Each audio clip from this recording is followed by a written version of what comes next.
Now, whether God works in spectacular ways is an important question because it impacts how I view God and how I live my life. And as I came to discover, it's really what this film is about. But do miracles still happen today?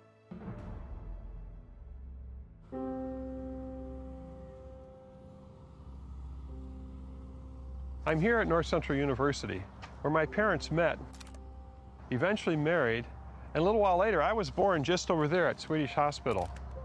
Well, I too would come to North Central, and it was during that time that I began to have an interest in filmmaking.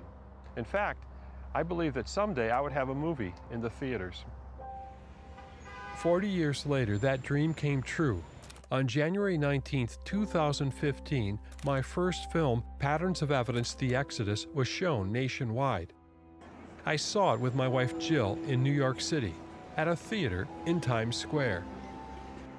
January 19, 2015, was a big day for John Smith as well, because that was the day he drowned.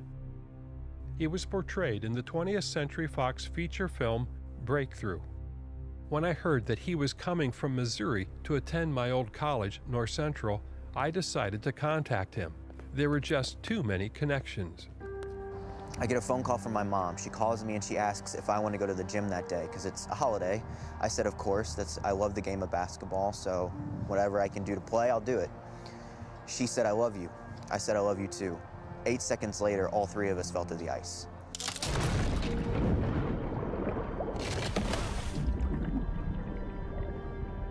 Were your lungs filled with water? When they pulled me out, I was a fountain. It was coming out of my eyes, my ears, my nose, my mouth. They rushed me to the hospital, and there I laid lifeless for over an hour. They did everything medically and physically possible they could. My mom arrived, and they rushed her in, and Dr. Kent Sutter said, you can go talk to him. And what's amazing to hear about this unique story is that two of the people in there, Alex Giddens and Keith Terry, they will vouch that when my mom walked in the room, not just the atmosphere changed, but the physical temperature in the room changed. And when she prayed, something rushed up my body so powerful that it pushed all three of them back. Holy Spirit, I need you now. I need you now. Please, please don't take my son. Please, please, please bring life back into John, please. And when she prayed that instant, I got a pulse, and everything just turned hectic. They were transporting me into a helicopter to Cardinal Glennon Children's Hospital in the city. Dr. Jeremy Garrett, who is an expert in hypothermia and drowning, he said, this is uncharted territory. We've never heard of this. There is a 99% chance that he will not make it overnight. And I hope you're prepared for that. And that's what he told my mom. My mom got up in his face and she pointed at him. She said, you do it, you do best. I hear you're the best. My God will do the rest. John Smith was clinically dead for 1 hour and 8 minutes when his mother prayed for him. He fully recovered with no brain damage and was medically cleared after 40 days. Today, you've got hundreds of millions of people who claim to have witnessed miracles. Nobody would say that all those were genuine miracles, but today, I don't think Hume himself would dare start with the presumption that we have no credible eyewitness evidence for miracles. He says no respectable people. We have people with doctorates, we have medical doctors, doctors of philosophy, so many people, and people actually who in our academic environment are sticking our necks out to talk about this. To be able to demonstrate that God, from a scientific perspective, had done some kind of intervention in human life, you would have to be able to demonstrate it repeatedly under controlled conditions, and that would then convince scientists that this was something that was believable from a scientific perspective. People today, even if they saw a miracle, some of them are saying, I wouldn't believe in it. Yeah, and then they'll say, well, give me medical documentation. In a number of cases, we do have medical documentation. And so what happens when we give the medical documentation, some people will say, well, no, you have to have this happen all the time. If it happened all the time when you did a certain thing, we would say, well, that just fits the law of nature. It's not a miracle anymore. Yeah. It's amazing in a world full of chaos, the amount of questions we get of why me and not someone else?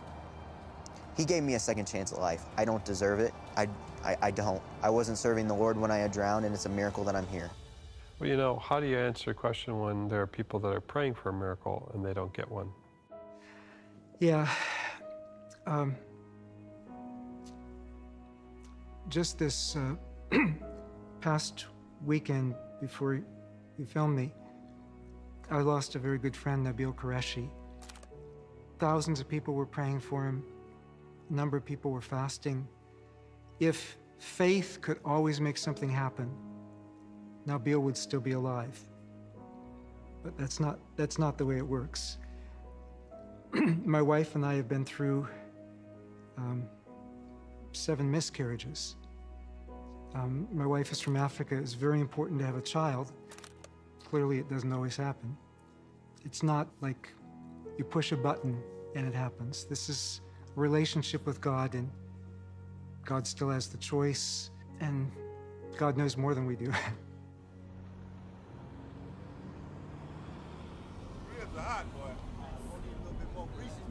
I first started asking questions about miracles in 2005. I went back to the old neighborhood where I grew up as a kid, not far from where I had my first hamburger, at the White Castle. It was just across the street from the Sears department store, where my mother often took me. Have you ever heard of the story of Moses and the Exodus? Yes. Do you actually think that miracles happen today? Yes, I do. Why? Yes, I do. Because I had 2 twins about 6 months ago, and they were born at 23 weeks, and they're breathing right now. They shouldn't be alive. And that's a miracle. And that's a miracle. Yes, I believe the Red Sea was parted supernaturally. In fact, when I was a kid, I got into an argument with another child in Sunday school, and I almost went so far as to challenge him to come down to the Mississippi River. I'd part it based on my faith. So yeah, that's definitely supernatural. Do you actually believe there's such a thing as miracles? Yeah, Why? because with miracles there comes hope, and there's always room for hope. In the last weeks of finishing this film, my hometown of Minneapolis erupted in riots from the tragic death of George Floyd. It happened very nearby. In fact, at the location of these interviews, the businesses were burned and destroyed. We are at a Red Sea moment in our history on many levels, where everything seems like it could be lost. And it's going to require something greater than can be solved at a natural human level, just like with the Israelites. Part of the purpose of the Exodus is to give hope to a people in desperate need of more deliverance, because the curse, even though they're delivered from Egypt, the curse remains, and they continue to struggle with sin, and the presence of death is always at their doorstep. If God overcame the greatest enemy, will He not also do everything else we need? This is why the prophets are able to use the Exodus as a pattern for a greater Exodus. They'll talk about a second Exodus that is to come, and they associate that second Exodus with the Messiah. There are times in all of our lives when we face a Red Sea moment and we need a miracle. I just want to believe they can still happen today. I want to have the faith to pray, believing that God hears me and is able. Even if I don't get the answer I expect, I don't want to stop asking. Because some of these problems will only be solved with a miracle from God.